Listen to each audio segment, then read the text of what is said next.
Hoji! Are you kidding me? I'm sorry. These portals aren't very precise. You suck.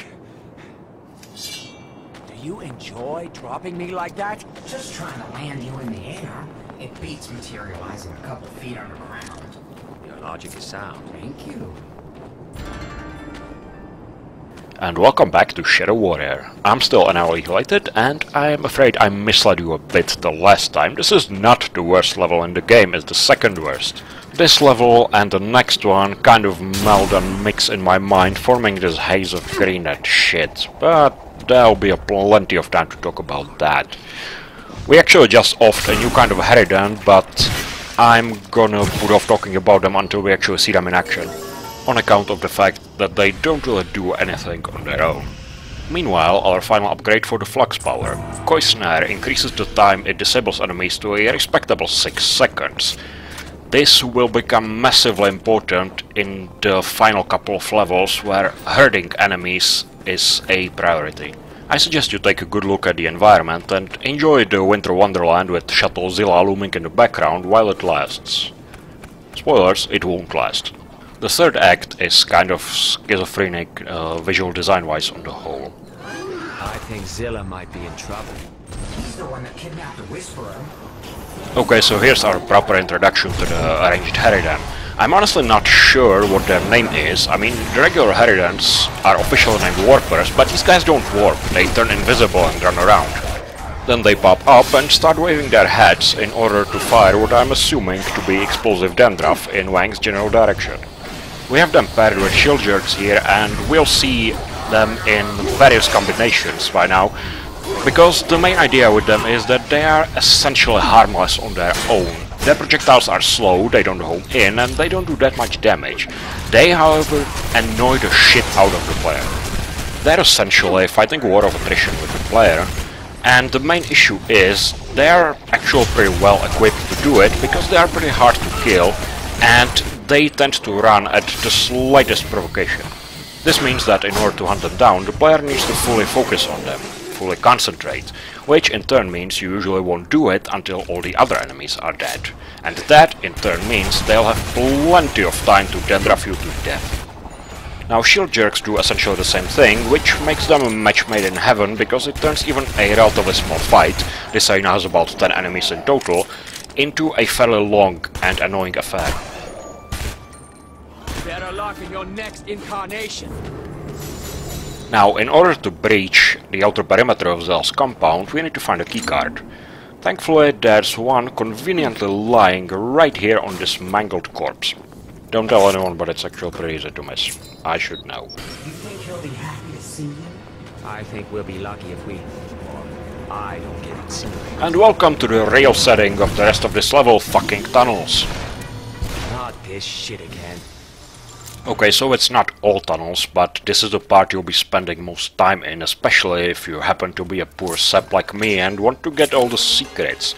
Because this level has some of the most annoying secrets in the game. Not that they're hard to find, but there is an extreme amount of backtracking involved. And as such, this video will be chock full of jump cuts. Thus, if you, at any point at watching this video, end up being confused as to what I cut out, just imagine there was about 5 minutes of wandering through a straight, dark and featureless tunnel. You'll be right more often than not. I'm not really sure what's up with the posters hanging on the walls there. I'm fairly sure it's not a reference, and while it does say Fuzaya, which sounds Japanese to me, the woman looks pretty convincingly white. Again, any input, explanation, enlightenment or some such would be greatly appreciated. Now, contrary to what you're seeing right now, this place is not a subway hub, it's supposed to be a research lab of some sort. It's cramped, it's dark, it's overgrown, and it's chock full of demons, but hey, what do I know about company culture in Japan, right? The eggs we are trying to deal with right now are pretty much there for the sole purpose of lowering our health for the next section. Rather uncharacteristically for this game, it's a straight out dick move. There is also a couple of mother demons positioned at the end of the tunnel, and they start spawning their eggs the moment you get in their sight. What did you study? Kung Fu or us? If you want to avoid taking unnecessary damage, your progression here is pretty much decided by the AI and whether it continues spawning eggs or goes in for the kill. Also, the passing on the eggs can sometimes lead to a rather interesting sight. What you've seen there, the egg waving around the column and then decided to turn around, is simply caused by the fact that they always try to go for the closest possible distance between you and them. And since Wang is rather agile, you can cheese it to an extent. Welcome to Zilla Industries' automated transit system. The time is 4:16 p.m. I hope you noticed that pool of blood on the other side of the box barricade. That particular secret can go eat a dick. Temperature is negative 15 degrees Celsius. Inside temperature, 22 degrees Celsius. Please remain seated for the duration of your travel in Zilla Industries' automated transit system. Okay, so here's what the minefield was for. You pretty much can't cover all the angles during the train ride, because mother demons are coming from just about everywhere. In case of emergency, remain calm, follow safety instructions, and wait for assistance. In case of evacuation, high-value personnel will be prioritized. To maximize personal safety, Zilla Labs invites you to wear protective gear at all times while in the compound. Zilla Labs is proud of its flawless safety record. Violating posted safety regulations may result in termination and/or incineration. Zilla Labs, where the innovation of today is the future of tomorrow. This must be an amazing place to work in. Anyway, the train ride segment thankfully doesn't last long enough to really become annoying, and as such it works. Welcome to Zilla Industries. Have a safe and productive day. To an extent. I mean, it's a rail shooter, it's a classic FPS trope to have one of these stuck somewhere during the gameplay. And this one isn't too offensive on the lower difficulties and becomes a rather adrenaline-fueled ride on the higher ones. For some reason it really reminds me of the opening segment of Half-Life 1, the whole ride to work, nothing happens, enjoy our Quake 1 graphics for 20 minutes and be immersed. Pretty please section. Lo Wang, I thought you were dead. I won't die until I get the order from you, sir. Are you safe? How did you get here? I chartered a helicopter. You chartered Things got pretty hairy at the shipyard, sir. Did you see Kyokagami? I haven't been able to raise them at all. We got separated. God damn it! These creatures are everywhere. All my men are gone. Are you concerned about the sword, sir? I have 2 of them here. You have... what? I was able to retrieve Miziaki's and the one from the Manticore. If we survive this, I'm going to make you a very rich man, Wang. Sounds good to me, sir. Finally, one thing in this godforsaken world goes my... No!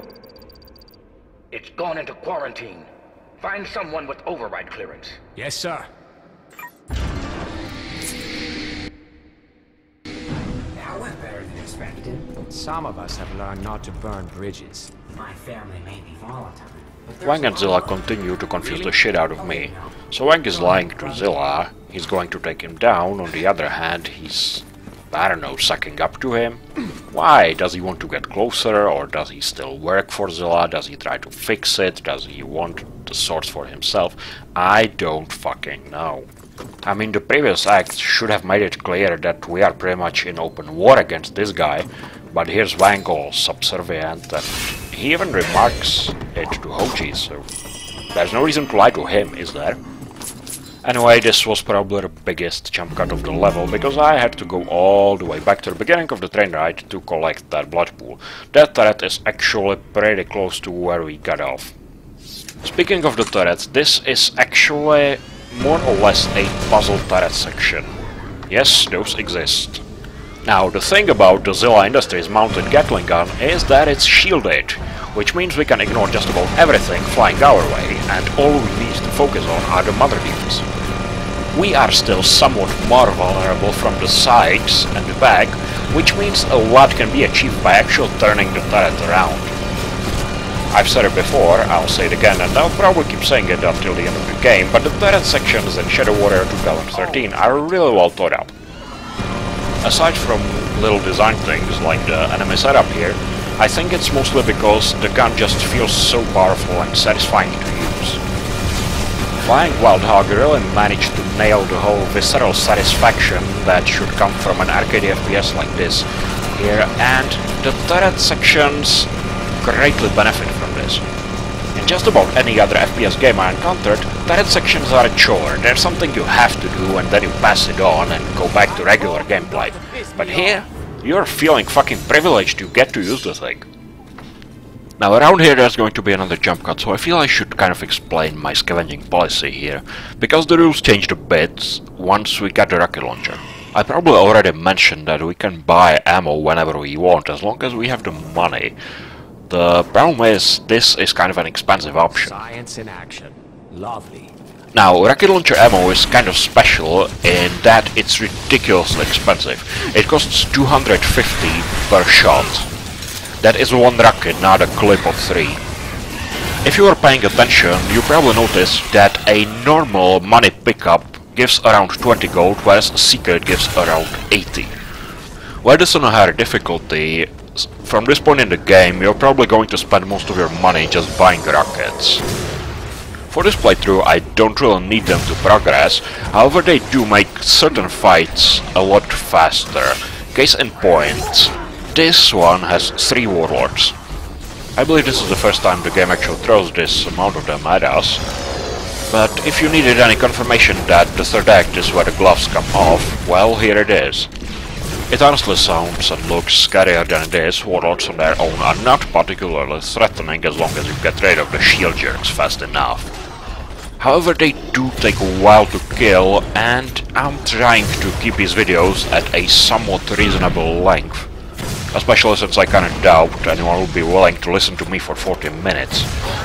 So there are going to be jump cuts that do pretty much nothing else but hide me going around looking for rockets and money. Also, rather conveniently, hide me going around and getting lost. But that's another story altogether. This room and what's gonna follow is rather embarrassingly the second case. The problem is it's big, it's round, and it has 3 exits, all of which look exactly the same. So yeah, it took a while. The fact that we are going to come back here doesn't help either. This level's map would look really simple on paper, but it suffers from a lack of landmarks that makes it really easy to get turned around. Whoa. I guess the rumors are true. What rumors? People said Zilla had some fortress way up in the mountains. They said he had alien spacecraft, missing evidence from the Kennedy assassination. No one ever found it, though. No one who stayed alive afterwards. He is a stickler for security. You have to have standards. It's a pretty nice touch here, I believe. I really like Wang being a conspiracy freak, it fits his character very well. By the way, all those closed rooms, secrets, for later. What the hell were they trying to make in here? My guess would be the world's biggest bonsai. Okay, so welcome to the green room. This is going to be our objective for a while, because it requires a ridiculously roundabout way of access. In order to approach the enclosed labs on the lower level, we need to flood the entire place with poison gas. Poisonous only to us, obviously, it does jack shit to demons. Greetings, Professor Nakamura.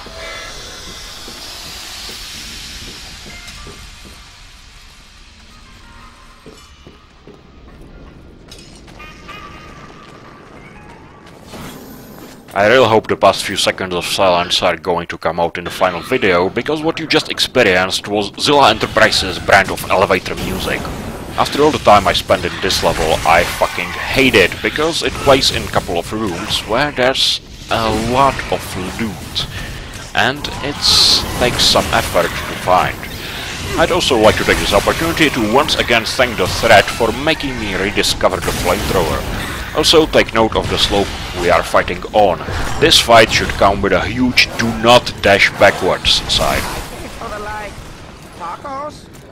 Probably a reference I'm not getting, but Wang's voice gets really weird during that quip. Anyway, this encounter is of the annoying variety. It's just flyers and crawlers, and pretty much its exclusive purpose is to soften you down before the next fight. Hence me using the katana even when it takes longer, because I know it will keep me healthy. And I want to stay healthy right now. Mild spoilers, the next fight is a doozy.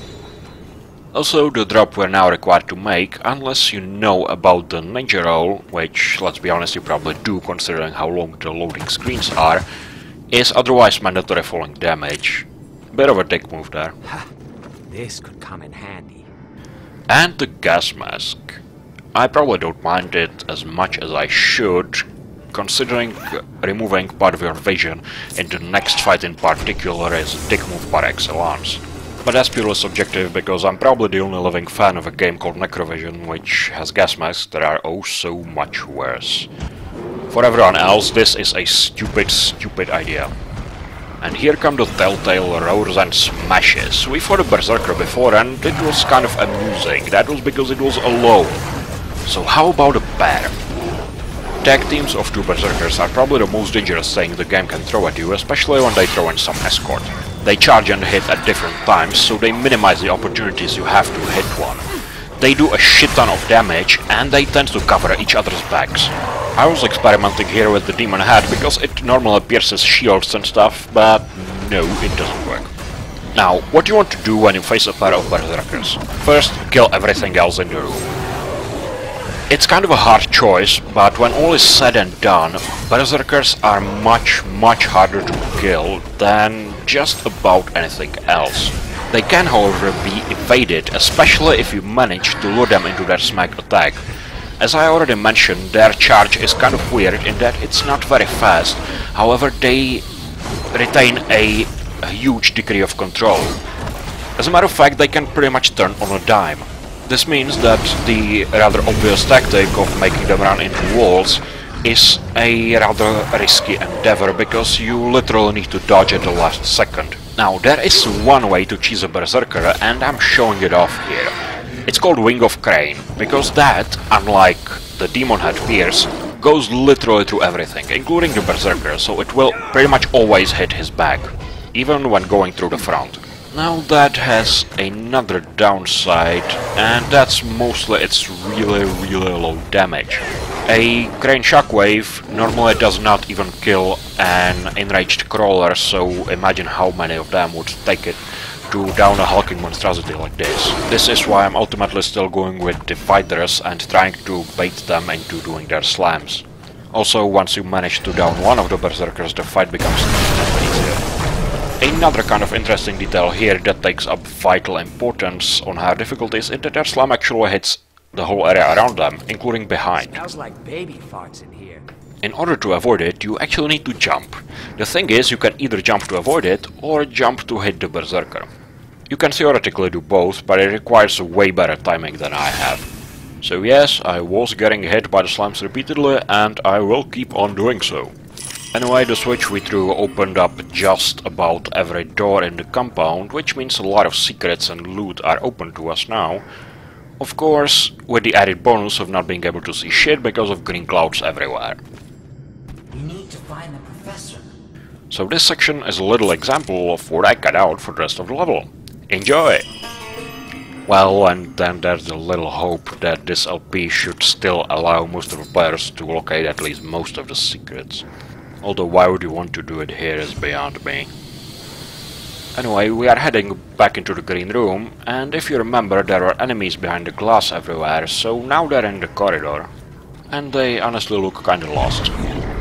This is a rather deceptive fight. All we see at the beginning is a couple of crawlers, and their job is pretty much exclusively to run interference for the mother demons that join the fray later.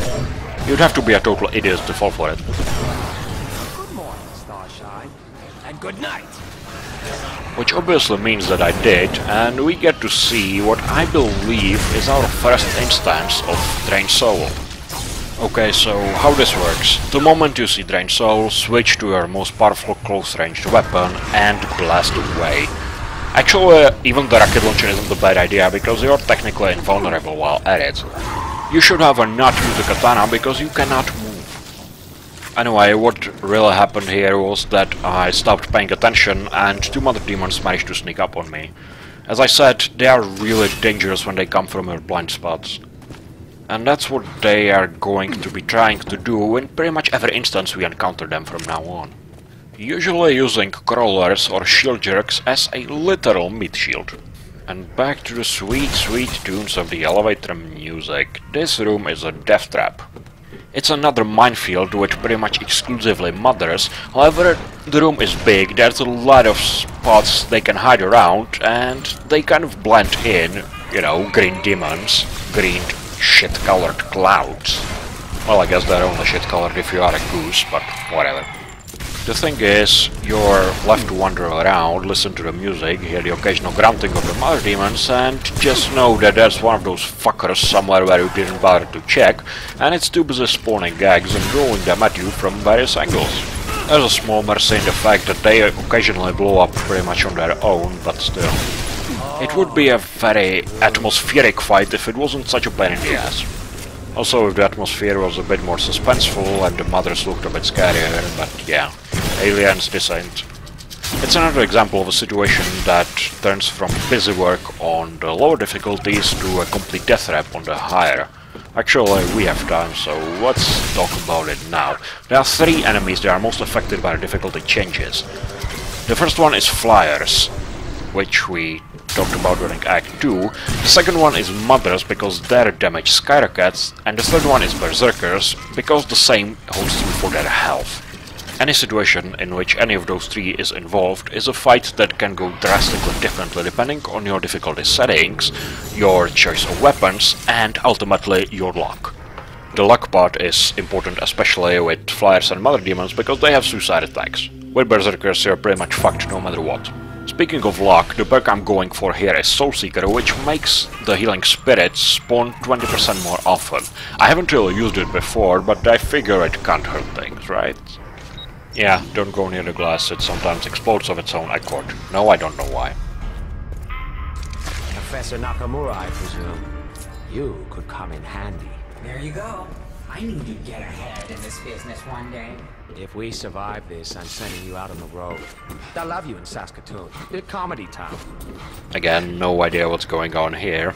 Probably another joke intended for our Western audience. I have to say, I love the fact that when Hoji actually tries to make jokes that aren't just mocking Wang, they are terrible.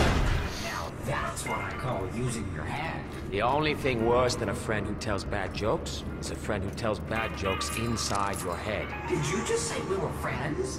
Best friends? If I killed myself, would it kill you too? Please say yes. Yes.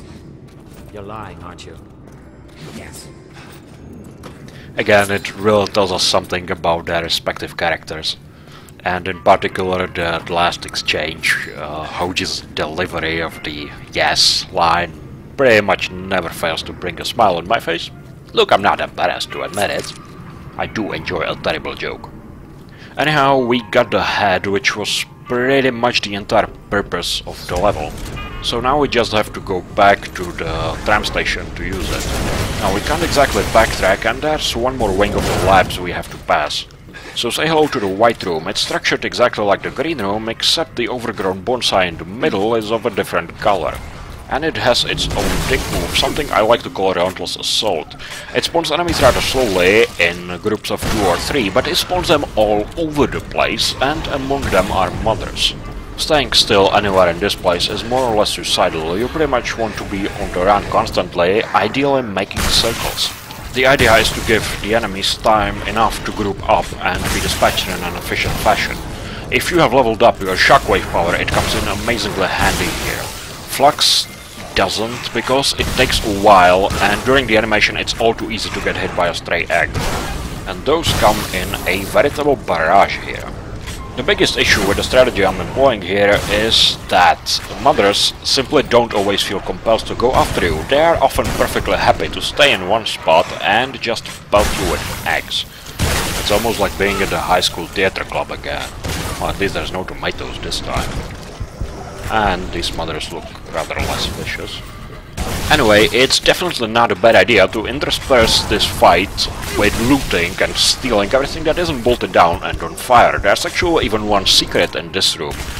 And there's a lot of stuff to be had if you're reckless enough and, well, waiting for the mothers to politely blow themselves up. Or just charge at you. Anyway, with this karma point, I'm going to finally max out my health at 130 hit points. This is actually quite a lot, especially when you consider it allows us to get over 100 just by using our healing spell. Oh, that's gotta be the last one. Gotcha!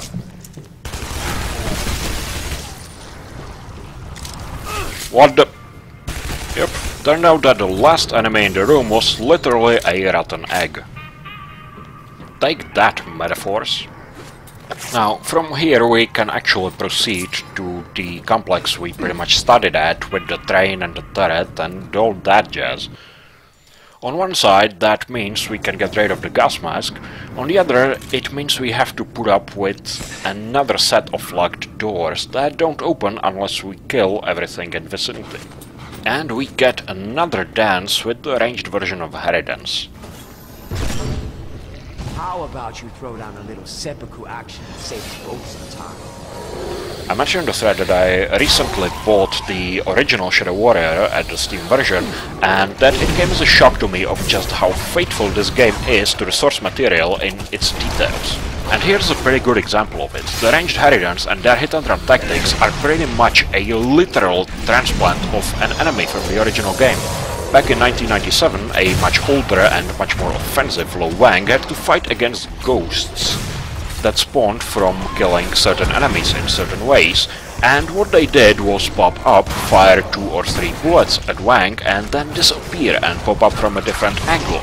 They were an early enemy, but that was mostly because they did fairly low damage, at least comparatively to everything else, because god, there's a lot of insta-death in that game.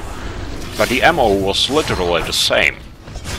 Now that's not something you generally see in a game like this, because back in 1997 the enemies didn't have any AI per se. What they did was have 1 or 2 scripts to approaching the player. Better luck in your next incarnation. So they could, for example, shoot the player and take cover, or charge the player and then run away. And I find it kind of fascinating how this very simple script still works in these days, and makes a very efficient adversary for us, without depending on complex AI patterns or teamwork, or simply giving them unfair advantages. Ranged harridans are literally a blast from the past. Okay, so I should probably explain what I'm doing here in regards to the secrets, because god knows that the video is not going to help you there. There are 2 secrets in this final area that open once this fight is done.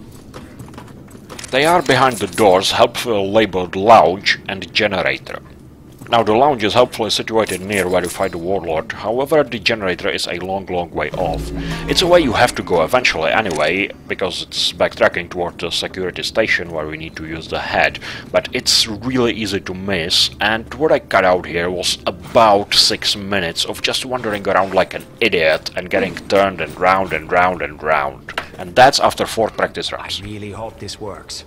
Anyway, we're pretty much done here, so see you next time for the worst level in the game, this time for real.